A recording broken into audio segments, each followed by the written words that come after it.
Good evening, friends, and welcome to the Sacred News and Weather. I'm doing something that I very rarely ever do, which is I'm coming to you on a Monday evening.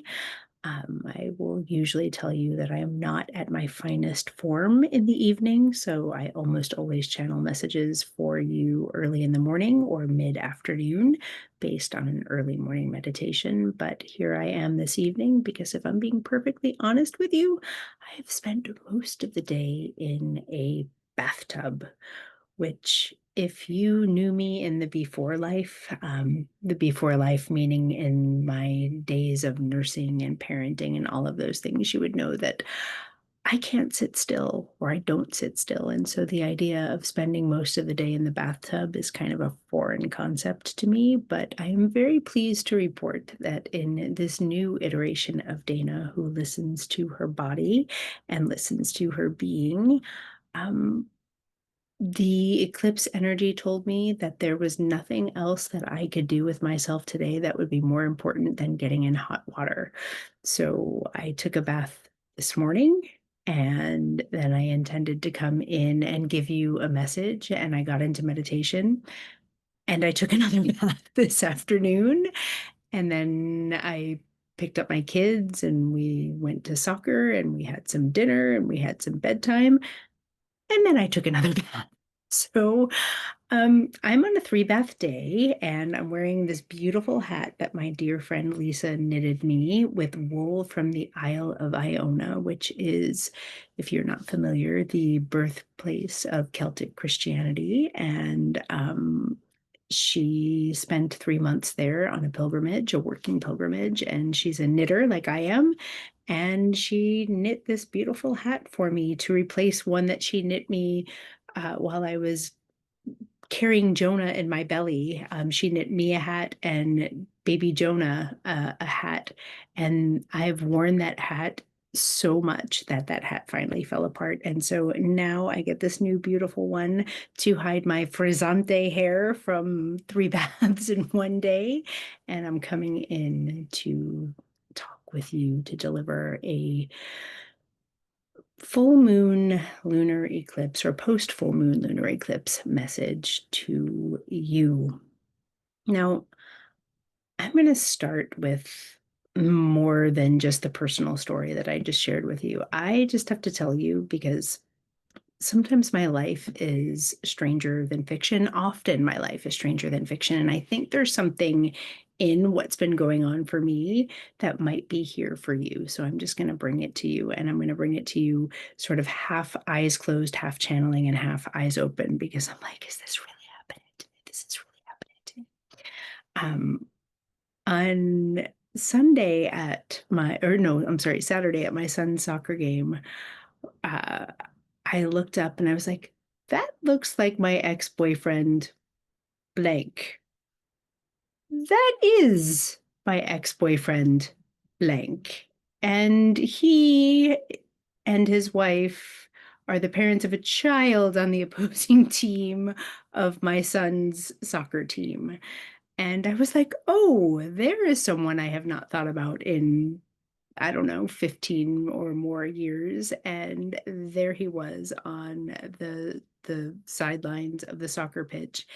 And I had one of those moments of, do I acknowledge this? Do I not acknowledge this? And I sent a text message to one of my BFFs and I was like, do I acknowledge this? Do I not acknowledge this? And she's like, it depends. How is Jonah playing? Which, of course, made me roar with laughter.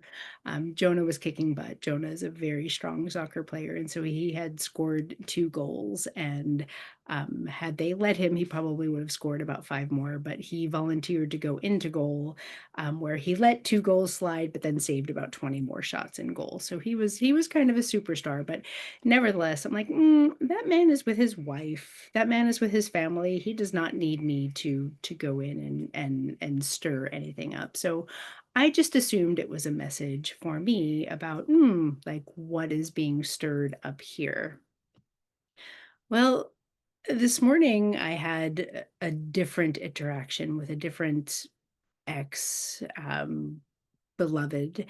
And that was what it was, and my body had a very strong response to it. It was very interesting to me that my mind did not go to any dark place, my mind didn't go to any bad place.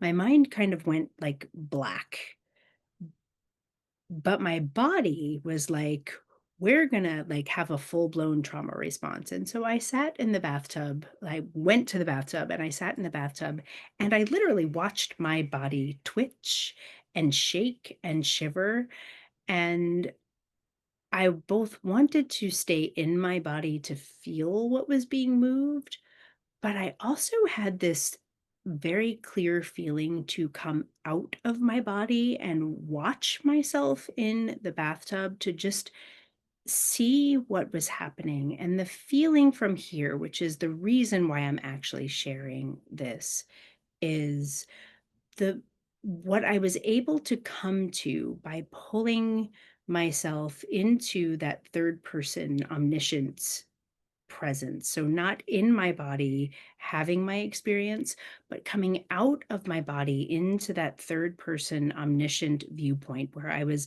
seeing myself looking down on myself. I was watching my body literally physically move trauma from itself.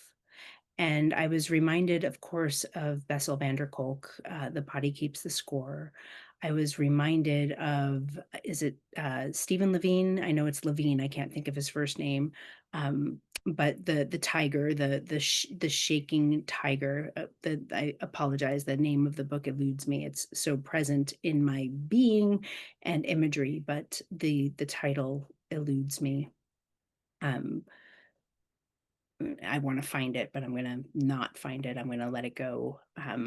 But just that whole shivering, shaking, quaking, like, oh, look at you doing what you're supposed to do to not hold on to this, to not take this personally, to move old shit that is being triggered through you in water, which is fluid, which can take all of the stuff, and then you can like lift the drain plug and send it down the drain. That is what I was prompted to do. And I'm prompted to share it with you, one, so that you know that I'm going through the very same things that you're going through. I don't believe that I am any more evolved than you are. I still very much have the experience of being triggered and having to move it, having to do something with it, but also to remind you that when you are in a truly painful, truly difficult experience, you do have the capacity to pull yourself out, which a lot of us do. It's called disassociation or dissociation. And we stay away. But when you move through this stuff, when you move through the thick of it, you can actually be in choice about it and come away and watch yourself, watch your body, watch your being doing what it's supposed to do. And then the challenge, the trick, the invitation is to come all the way back in and allow yourself to be with yourself, to be with your body as it moves the trauma through. And that is exactly what I was practicing all morning long. I was staying with my body. I was loving up on her. I was loving up on every inch of me. I was looking at my toes and my ankles and my legs, and I was telling my body how powerful it was, how strong it was, how capable it was for being able to stay in the process of letting this feeling go, letting this stirred up trauma response move all the way through so that I didn't have to take it with me all the way through my day. I did that until I felt complete. I came out of the bath, I got dressed, I took a very important phone call, and I'm gonna share the nature of that phone call because I need you to know that when shit is falling apart, there is so much to stay with and be present for. The very next phone call that I took was from the former mentor of Tony Robbins, who, God bless him, he does good work in the world. He is not for me, not his mentor, but Tony Robbins himself. He has changed many, many lives. He is not my style. I am never going to scream at you to get you to change. It's not my style at all whatsoever. But I also, I'm like, any way the world can get the work, any way a human can find the work, if it's through him, right on. I'm not going to argue. But anyway, Tony Robbins, coach and mentor,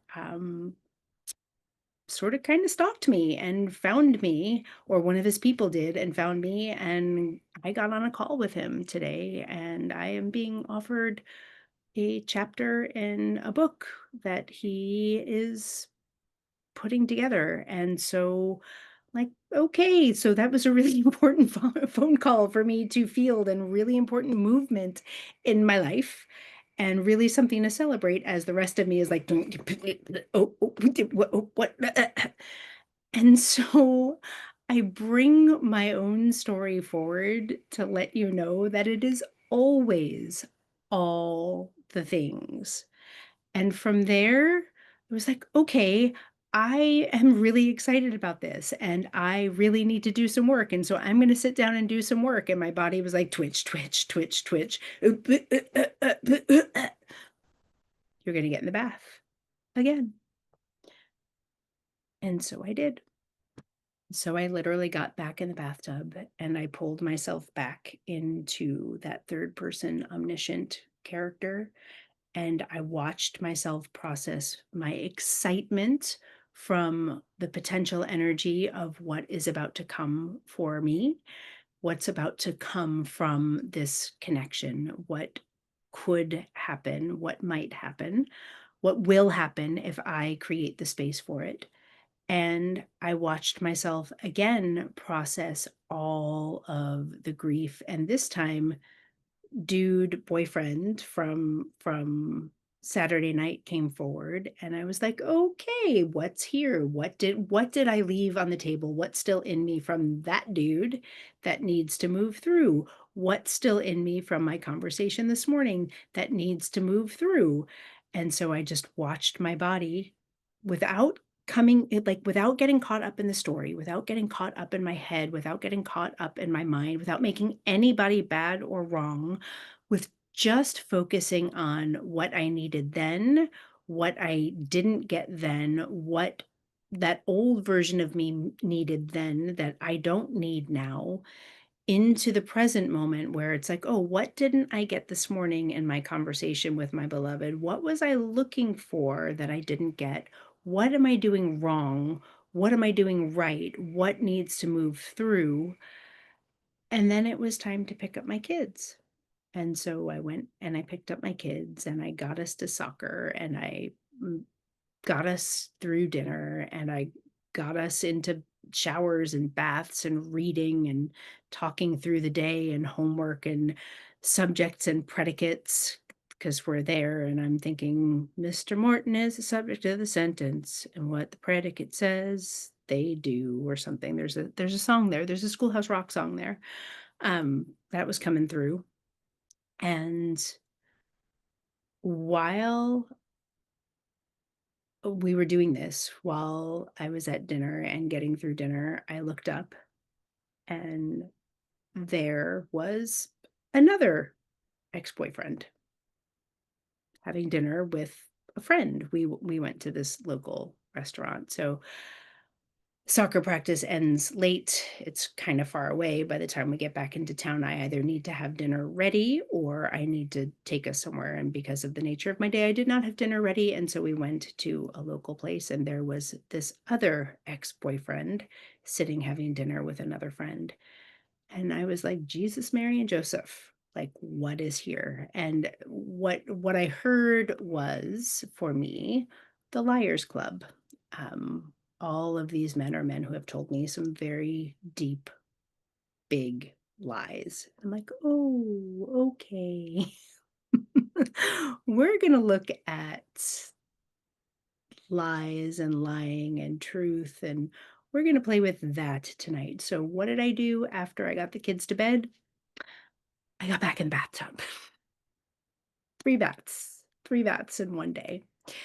And I just watched again for the third time my body do what it needed to do to process the lies that I have been told, to look at the history and the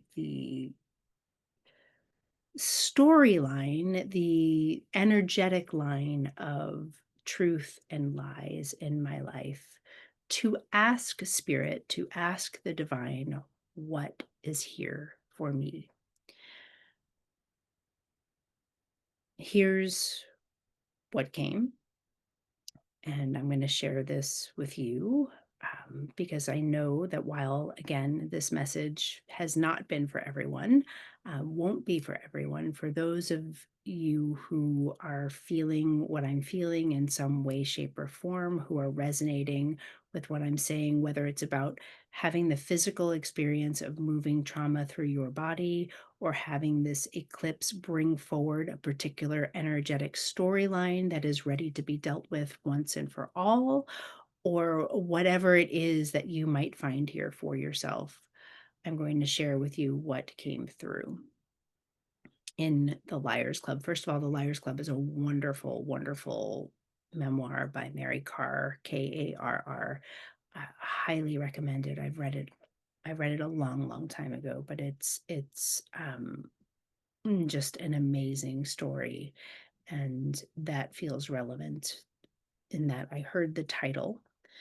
Um, I will share with you again from my own personal experience that I come from a family, from in particular a mother who is the eldest child of alcoholics, and I believe undiagnosed personality disorder, borderline personality disorder. And so growing up, my mother had a very interesting relationship with truth and lies, and I had a really difficult time discerning between truth and lies, and I carried that forward into relationship with most of the men that I have been with. And the men that surfaced um, this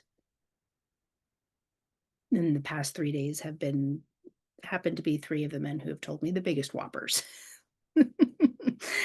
And so clearly, like, truth and lies and my role in it was up, is up for healing. And I feel like it might be up for healing in our collective as well. What I saw, the image that I saw was both the Two of Pentacles and the Two of Swords. So for me, that is discernment right there. It is the element of metal. It is Libra energy. I think Two of Pentacles might be Capricorn energy. It's earth energy for sure, but it's either juggling or balancing or discerning. The Two of Swords is discerning the truth from lies, discerning the right path versus the path that is not for you. So those are the two tarot card images that came up for me. And in watching and coming out of my body and in watching myself process, I realized that much of what I was processing in the bathtub was in some ways not even my own grief, not even my own experience, but my embodiment of someone else's experience, my embodiment of my mother, my embodiment of my mother's life experience was moving from me in the bathtub. as well as my choice to continue to look for love, to look for external validation in and by people, men whom I would not, could not ever trust to tell me the truth because of their own wounding. So I want you to hear me for a moment when I tell you that it's not because my mother was bad or wrong, or any of these men were bad or wrong. But what I can tell you is that all of these humans, my mother and all three of these men, come from a long line of trauma, as do I. And I could see where my body was shedding not only my own trauma, but their trauma today. And I was being invited into, just as you are being invited into, your own truth. When we can shed our carrying of someone else's story, when we can shed the burden of someone else's trauma and get down to our own core, what we are left with is our essence. It's like what we're left with is our self before the world kind of piled its shit on us, if that makes any sense, piled their own grief, their own trauma on us. And what I watched today in the bathtub from that third person omniscient was that which did not belong from me, but I chose to take on.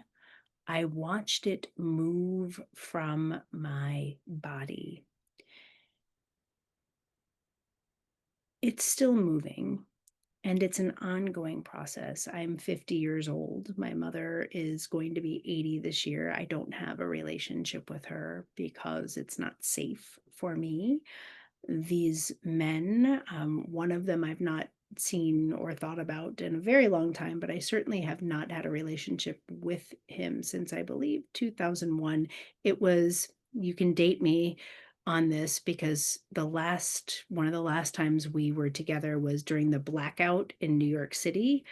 We were with dear friends in the roof garden of the Met, and the power went out, and it was that big blackout in the summer of, I believe it was 2001, maybe it was 2002. It was really not that long after 9/11, because that's the trauma of the city, and that's where the city went to. So that was the last time we were together. And this other man was the man that I left to have Jonah on my own. And then there's my ongoing beloved who we're just trying to figure it all out. But all of that to say, we're in eclipse season, and we are in the season of letting go. We are in the season of letting everything go that is not in service of where we are headed in the world. And I feel like that phone call that I had in the middle of all of this is proof that the person that I am meant to become is not able, no longer needs to carry the burden of all that came before this very moment. And I don't know if I made any sense here tonight. I'm probably going to listen and watch this before I publish it, because it's raw and it's very different than any other message that I ever post. But I had to share it. I had to put it somewhere. I had to either write it in my journal or bring it to you here. And if I feel like it's going to be relevant to you, I'll actually hit publish and put it out there in the world. and be vulnerable, because I want you all to know that just because I am leading you does not mean that I am not human. And I will always share my humanity with you. I will always share with you what is happening for me to normalize your experience, and to know that my job is really only to share with you what I'm told to share with you. It is never to lead you falsely into believing that I'm somehow better than anyone else. I'm right here with you, doing the thing every single day. And I love you. And thank you for listening. Thank you for being with me. If you resonated with this message, please like, share, and subscribe. Tell your friends about the weirdness that I am. And we will talk soon.